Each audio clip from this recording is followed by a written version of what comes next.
شروع اللہ تبارک و تعالی کے نام سے جو بڑا مہربان نہایت رحم کرنے والا ہے۔ ناظرین، قرآن مجید کی اس آیت میں دولت بہت زیادہ ہے۔ یہ آیت رزق، مال و دولت کو کھینچتی ہے۔ جس نے پڑھا اللہ کے فضل و کرم سے مالا مال ہو گیا۔ 1000 سال سے چھپی یہ تسبیح جو بھی کرے گا اس کا ہر ناممکن کام ممکن ہو جائے گا۔ آج وہ قیمتی دعا ناظرین آپ کو بتانے جا رہا ہوں۔ یقین کیجئے کہ اس دعا کی اتنی فضیلتیں ہیں، اس دعا میں اتنی طاقت ہے کہ اس کو پڑھنے کے بعد یعنی کہ اس وظیفے کو کرنے کے بعد آپ کے تمام بگڑے کام بن جائیں گے۔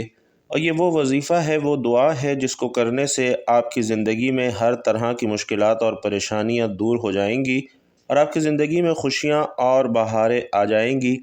آپ کی نیک دلی خواہشات اور حاجات بھی پوری ہو جائیں گی۔ اس آیت کو حضرت ارطغرل غازی رحمۃ اللہ علیہ بطور وظیفہ استعمال کیا کرتے تھے۔ ارطغرل غازی آپ نے ڈرامے والا نہیں سمجھنا، جو اصل ارطغرل غازی تھے۔ اکثر ایسا ہوتا ہے کہ جو پہلے زمانے کے گزرے ہوئے لوگ ہیں، جو پہلے جنگی ہوئے ہیں یا پہلے کوئی بڑی شخصیات گزری ہیں، ان کے اوپر ڈرامے اور فلمیں لکھی جاتی ہیں۔ اسی طرح ارطغرل غازی وہ شخصیت ہے جنہوں نے کسی بھی جنگ میں شکست نہیں کھائی، ہمیشہ انہیں کامیابی ہی ملی۔ وہ یہ وظیفہ کیا کرتے تھے جو آج میں آپ کو بتانے جا رہا ہوں۔ شاید کچھ ذہنوں میں یہ سوال آئے کہ مجھے کیسے پتا کہ حضرت ارطغرل غازی رحمۃ اللہ علیہ یہ وظیفہ کیا کرتے تھے؟ تو ناظرین، یہ وظیفہ مجھے پتہ چلا ہے خصوصاً حکم الکتاب سے، اور ابن العربی نے یہ لکھی ہے۔ اب میں اس کی بہت زیادہ تفصیل میں نہیں جاؤں گا، کیونکہ اگر میں تفصیل میں گیا تو ویڈیو بہت لمبی ہو جائے گی۔ المختصر ہم وظیفے کی طرف آتے ہیں، دعا کی طرف آتے ہیں کہ کیسے وہ یہ دعا کیا کرتے تھے، کیسے یہ وظیفہ کیا کرتے تھے۔ انشاءاللہ آپ بھی اس دعا کو کریں گے، اس وظیفے کو کریں گے تو انشاءاللہ ارطغرل غازی کی طرح آپ بھی ارطغرل غازی کی طرح ہر میدان میں کامیابی حاصل کریں گے۔ ناظرین، تاریخ اٹھا کر دیکھ لیں، ارطغرل غازی ہمیشہ ہر جنگ میں کامیاب رہے۔ وہ خود بتاتے ہیں کہ وہ یہ وظیفہ کیا کرتے تھے۔ اس وظیفے کو کیسے کرنا ہے، کس وقت کرنا ہے، انشاءاللہ یہ ساری ترتیب بھی آج کے اسی بیان میں آپ سے گزار کروں گا۔ ویسے تو آپ یہ وظیفہ کسی بھی وقت کر سکتے ہیں، لیکن اگر آپ کسی نماز کے بعد یہ وظیفہ کرتے ہیں تو یہ زیادہ بہتر ہوگا، کیونکہ یہ خاص وظیفہ ہے، خاص دعا ہے۔ جب آپ نماز کے بعد یہ کریں گے تو آپ نے وضو بھی کیا ہوگا اور آپ نے ذکر و اذکار بھی کیا ہوگا۔ جب آپ ذکر و اذکار کر کے اللہ کو یاد کر کے، اللہ کی عبادت کر کے اس سے کچھ مانگتے ہیں اور کچھ خاص عمل کرتے ہیں تو اس کا فائدہ بھی زیادہ ہوتا ہے، اس کا اثر زیادہ گہرا ہوتا ہے۔ تو اگر آپ کسی نماز کے بعد یہ وظیفہ کر لیتے ہیں تو یہ سب سے زیادہ بہتر ہے، ورنہ کسی بھی وقت آپ یہ وظیفہ کر سکتے ہیں، جب بھی آپ کو وقت ملے، اس میں کوئی پابندی نہیں ہے۔ اسی طرح اس وظیفے کو کوئی بھی کر سکتا ہے، کوئی بھی مرد، عورت، بچہ، بزرگ یہ وظیفہ کر سکتا ہے۔ دیکھیے، اگر آپ کا بچہ ہے وہ بھی اس دعا کو پڑھ سکتا ہے، اگر وہ پڑھائی کرتا ہے انشاءاللہ اللہ پاک اسے کامیابی عطا کریں گے۔ اسی طرح اگر کوئی عورت کرنا چاہے، اس کو مشکلات ہیں، اس کی زندگی میں بہت زیادہ دشواریاں ہیں، وہ بھی اس وظیفے کو کرے تو انشاءاللہ اس عورت کو بھی انشاءاللہ ہر میدان میں کامیابیاں ملیں گی۔ اسی طرح اگر کوئی مرد کرتا ہے تو اسے بھی کامیابیاں ملیں گی۔ ناظرین، عمومی طور پر مردوں کے بہت سے مسائل ہوتے ہیں، انہوں نے ذریعہ معاش کرنا ہوتا ہے، دولت کمانی ہوتی ہے، اپنے بیوی بچوں کو پالنا ہوتا ہے۔ تو میں تمام دیکھنے والوں سے یہ گزارش کروں گا کہ مرد حضرات یہ وظیفہ لازمی کریں، انشاءاللہ فائدہ ہی فائدہ ہے، کامیابیاں ہی کامیابیاں ہیں۔ ناظرین، اگر دولت کا طوفان دیکھنا چاہتے ہیں، ایسا طاقتور عمل کہ میرے بھائیوں اور بہنوں، منٹوں میں آپ کی تمام حاجات اللہ رب العزت غیب سے پوری فرمائے گا۔ یہ وظیفہ ایسا طاقتور اور مجرب وظیفہ ہے کہ جو بندہ یا بندی اپنی پوری زندگی میں صرف ایک رات اگر یہ وظیفہ پڑھ لے، ایسی کوئی رات اس کی نہ گزرے گی کہ یہ وظیفہ پڑھے بغیر رہ سکے۔ ایک رات جس نے یہ وظیفہ زندگی میں پڑھ لیا، پھر وہ اس وظیفے کو کبھی چھوڑتا نہیں ہے، اس کی عادت بن جاتی ہے۔ بھائیوں اور بہنوں، قرآن پاک میں ہر چیز کا حل موجود ہے۔ رزق کی تنگی سے لے کر بے اولادی، قرض سے نجات، رشتوں میں بندش، ہر چیز میں اللہ تعالیٰ نے قرآن پاک میں واضح ارشادات رکھے ہیں کہ جو انسان اللہ تبارک و تعالیٰ کے ان احکامات پر عمل کرتا ہے اور قرآن پاک کی ان صورتوں کے وظائف کرتا ہے تو اللہ تعالیٰ اس کی زندگی کو آسان بنا دیتا ہے اور اس کی زندگی سے ہر پریشانی ختم ہو جاتی ہے۔ تو ہمیں چاہیے کہ ہم اللہ تبارک و تعالی کی نعمتوں پر شکر ادا کریں۔ جو کچھ اللہ نے ہمیں نواز رکھا ہے اور جو کچھ اللہ نے ہمیں نہیں دیا ان سب پر صبر و شکر کریں۔ جو انسان اللہ تعالیٰ کے احکامات کو بجا لاتا ہے اور اللہ تعالیٰ کی نعمتوں پر شکر ادا کرتا ہے تو اللہ تعالیٰ دنیا اور آخرت میں اسے بے شمار اجر عطا کرتا ہے۔ اسی طرح جو انسان اللہ تعالیٰ کے احکامات کو جھٹلاتا ہے تو قرآن کریم میں ان کے لیے سخت قسم کی وعید بیان ہوئی ہے۔ قرآن پاک میں جس طرح عقائد و اعمال، احکام، بشارتیں اور وعیدیں بیان ہوئی ہیں، اسی طرح کفار کی طرف سے پہنچنے والی اذیتوں پر اللہ پاک نے اپنے حبیب صلی اللہ علیہ وسلم کی تسلی کے لیے سابقہ انبیاء کرام علیہم الصلاۃ والسلام کے واقعات بھی بیان فرمائے ہیں۔ اور ناظرین، ان واقعات میں تمام مسلمانوں کے لیے عبرت اور نصیحت ہے، اور ان واقعات کو بیان کر کے کفار مکہ کو بتایا گیا کہ سابقہ امتیں اپنی انبیاء اور رسولوں کو جھٹلانے کی وجہ سے تباہ اور برباد کی گئیں، تو کفار مکہ کو بھی ڈرنا چاہیے کہ ان کی طرح انہیں بھی ہلاک نہ کر دیا جائے۔ حضرت نوح علیہ السلام دنیا میں چوتھے نبی اور کفار کی جانب بھیجے جانے والے پہلے رسول ہیں۔ آپ کو آدم ثانی بھی کہا جاتا ہے۔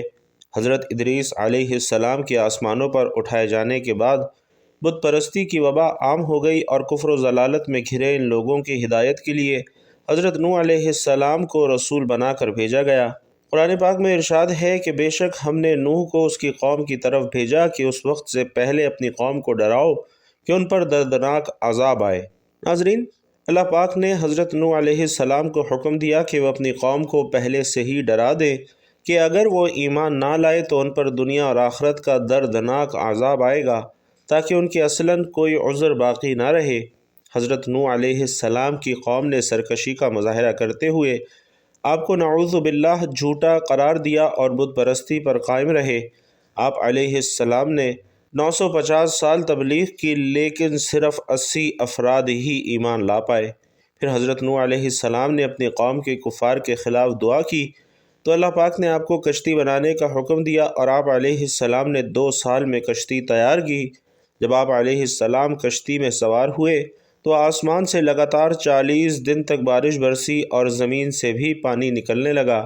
جب قوم نوح غرق ہو گئی تو زمین سارا پانی نگل گئی۔ آپ علیہ السلام کی کشتی 6 مہینے زمین پر گھومتی رہی اور پھر جودی پہاڑ پر جا ٹھہری۔ قوم عاد کی ہدایت اور رہنمائی کے لیے اللہ تبارک و تعالی نے حضرت ہود علیہ السلام کو ان کی طرف رسول بنا کر بھیجا، اور آپ علیہ السلام نے اپنی قوم کو اللہ پر ایمان لانے کا کہا اور عذاب الہی سے ڈرایا۔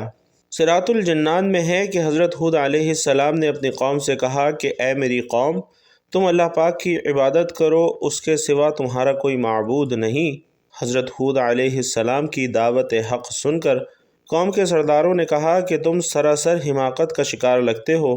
ناظرین، یہ قوم بہت طاقتور تھی، اور جب انہیں عذاب الہی سے ڈرایا گیا تو انہوں نے کہا کہ اگر عذاب آیا تو ہم اپنی طاقت سے ہٹا سکتے ہیں، اور کہا کہ اگر تم سچے ہو تو ہم پر وہ عذاب لے آؤ۔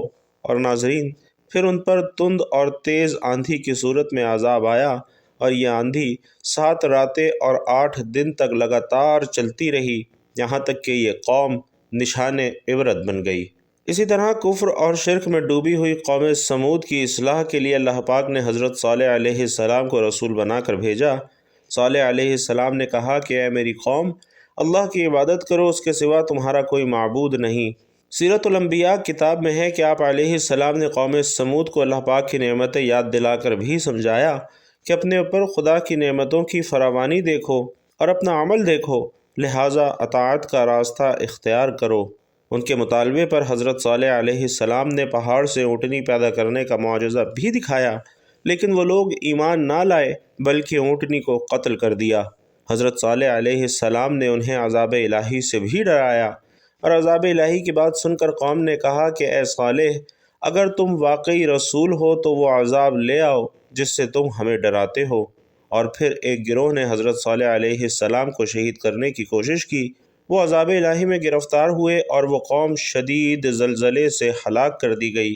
اللہ پاک کے وہ بندے جو اللہ پاک کی بارگاہ میں سب سے زیادہ مقبول اور محبوب ہیں، یعنی انبیاء کرام علیہم الصلاۃ والسلام، ناظرین، ان کی مبارک ذاتوں کو لیں تو ان کی زندگیوں کا سب سے بنیادی مقصد ہی یہ تھا کہ اللہ پاک کے احکامات اور نیکی کی دعوت لوگوں تک پہنچائیں۔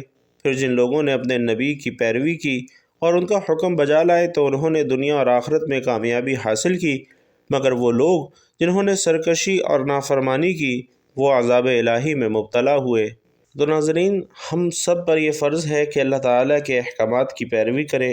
اور ناظرین، جو آپ کی دیرینہ خواہشات ہیں جو برسوں سے پوری نہیں ہوئیں، اس کے لیے آپ نے یہ وظیفہ کرنا ہے۔ عشاء کی نماز کے بعد سونے سے پہلے آپ یہ وظیفہ کریں اور اس کے بعد آپ سوتے وقت بستر پر لیٹ جائیں اور سو جائیں، کیونکہ عمل پڑھنے کے بعد اگر آپ فضول کاموں میں لگیں گے، فون پر گھٹیا باتوں میں لگیں گے یا کسی بھی طرح کے کاموں میں مشغول ہوں گے تو عمل کے اثرات ضائع ہوتے رہتے ہیں۔ تو جتنا عمل کو پڑھ کے جتنا جلدی سو جائیں گے اتنا جلدی آپ کے حالات بدل جائیں گے، اتنا ہی جلدی آپ کی زندگی میں دولت آنا شروع ہو جائے گی۔ ناظرین، یہ وظیفہ کرنے سے گھر میں دولت کا طوفان کھڑا ہو جاتا ہے۔ اس عمل کو رات کے وقت جو دکھیاری بہن، جو پریشان بھائی، آج تک جس کسی نے یہ عمل کیا، اللہ کے فضل و کرم سے جھولیاں اٹھا اٹھا کر مجھے دعائیں دیتے ہیں۔ آج اگر قرضوں میں ڈوبے ہوئے ہیں، بال بال آپ کا قرضوں میں جکڑا ہوا ہے اور قرض داروں نے آخری وارننگ دے دی ہے کہ بس ہمیں ہمارے پیسے چاہیے، ساری کی ساری زندگی گزر گئی وظائف پڑھتے ہوئے، اعمال کرتے ہوئے، لیکن آج تک اگر کسی وظیفے سے، کسی عمل سے آپ کو فائدہ نہ ہوا ہو تو آج رات یہ وظیفہ ایک بار میرے کہنے پر پڑھ کر دیکھ لیں، انشاءاللہ آپ کے تمام رکے ہوئے کام پورے ہو جائیں گے۔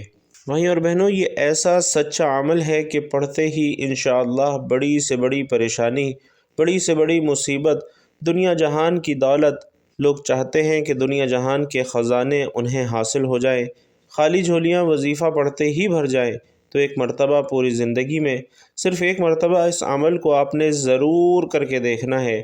ویسے تو آپ لوگ روزانہ بھی اس عمل کو پڑھ سکتے ہیں، لیکن پوری زندگی میں صرف ایک رات بھی اگر یہ عمل کر لیا آپ کی پوری زندگی کے لیے کافی ہے۔ ایسا سچا عمل ہے کہ اگر آج لوگوں کے آگے ہاتھ پھیلانے پر مجبور ہیں، آج مانگنے پر مجبور ہیں، در در کی ٹھوکریں کھانے پر مجبور ہیں، تو آپ کے یہ تمام مسائل انشاءاللہ حل ہو جائیں گے۔ اسی طرح یہ عمل گھر کے تمام افراد کر سکتے ہیں۔ گھر میں اگر 4 افراد ہیں تو رات میں چاروں کے چاروں بھی پڑھ سکتے ہیں، یا ایک بندہ بھی اگر پڑھ لیتا ہے تو بھی سارے گھرانے کے لیے کافی ہے۔ آج جو لوگ آپ کی غریبی کا مذاق بنا رہے ہیں وہی لوگ آپ کو اس عمل کو پڑھتے ہی کندھوں پر اٹھا لیں گے۔ اس عمل کو پڑھنے کے بعد آپ کی انشاءاللہ عزت بھی ہوگی، آپ کا رتبہ بھی ہوگا، آپ کا مقام بھی ہوگا، پیسہ اور دولت ایسی ایسی جگہ سے آپ کو ڈھونڈتے ہوئے آئے گا کہ رزق خود چل کر آپ کے پاس آئے گا۔ آج تو آپ لوگ پیسوں کے پیچھے، دولت کے پیچھے بھاگتے ہیں، لیکن یہ عمل کرتے ہی انشاءاللہ پیسہ اور مال و دولت خود آپ کو ڈھونڈتے ہوئے آپ کے پیچھے آئیں گے۔ اپنی زندگی میں یہ عمل پڑھنا اور جو رقم آپ کو چاہیے، جتنی چاہیے، اللہ پاک سے مانگ لینا۔ پیسہ دولت تو اس عمل کے آگے کچھ بھی نہیں۔ بھائیوں اور بہنوں، دنیا جہان کے خزانے بھی مانگو گے انشاءاللہ آپ کے قدموں میں ہوں گے۔ تو ناظرین، یہ عمل کس طرح پڑھنا ہے کہ رات کو اپنے گھر میں آپ لوگ بیٹھ کر سکون سے، اطمینان والی جگہ پر آپ نے یہ عمل کرنا ہے۔ سب سے پہلے آپ نے درود پاک پڑھ کر وظیفے کا آغاز کرنا ہے۔ درود پاک آپ کوئی سا بھی پڑھ سکتے ہیں، لیکن درود ابراہیمی سب سے زیادہ افضل درود پاک ہے۔ اس لیے کوشش کریں کہ کوئی بھی وظیفہ یا دعا شروع کرنے سے پہلے درود ابراہیمی پڑھا کریں۔ آئیے ایک بار ثواب کی نیت سے اور خیر و برکت کی نیت سے ساتھ مل کر بھی درود پاک پڑھتے ہیں۔ اللہم صلی علی محمد وعلی آل محمد کما صلیت علی ابراہیم وعلی آل ابراہیم انک حمید مجید۔ اللہم بارک علی محمد وعلی آل محمد کما بارکت علی ابراہیم وعلی آل ابراہیم انک حمید مجید۔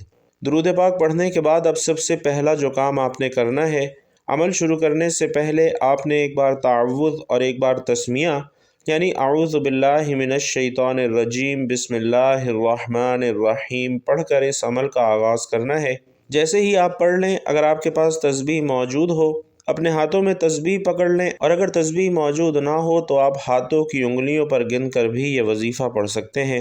یہ پورا عمل 3 وظائف پر مشتمل ہے، اور یہ عمل آپ لوگوں کے لیے ایک بالکل نیا تر و تازہ کھلتے ہوئے گلاب کی مانند ہے، جس کو رات کے وقت آپ نے پڑھنا ہے، بتائی ہوئی ترتیب کے مطابق پڑھنا ہے، کیونکہ یہ وظیفہ پڑھنے والا اگر ایک رات بھی یہ جلالی وظیفہ پڑھ سکتا ہے تو کوئی ایسی رات نہ گزرے گی کہ وہ یہ عمل نہ پڑھے، اور رزق و دولت کے لیے یہ عمل خاص ہے۔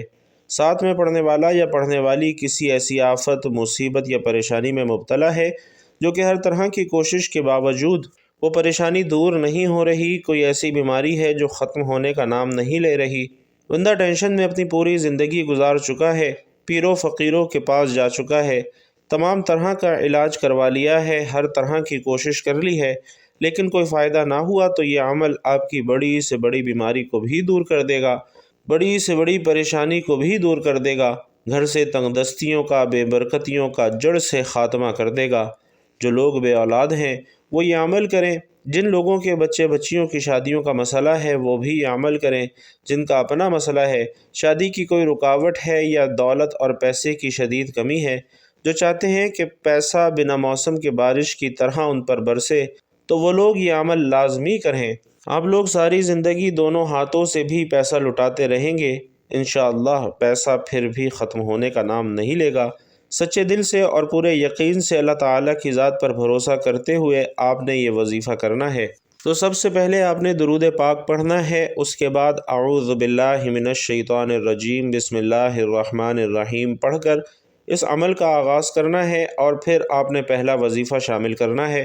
ناظرین، پہلا وظیفہ اللہ الصمد پڑھنے کا وظیفہ ہے، تو سب سے پہلے نمبر پر آپ نے اللہ الصمد کی ایک تسبیح مکمل پڑھ لینی ہے، یعنی 100 مرتبہ اللہ الصمد پڑھنا ہے۔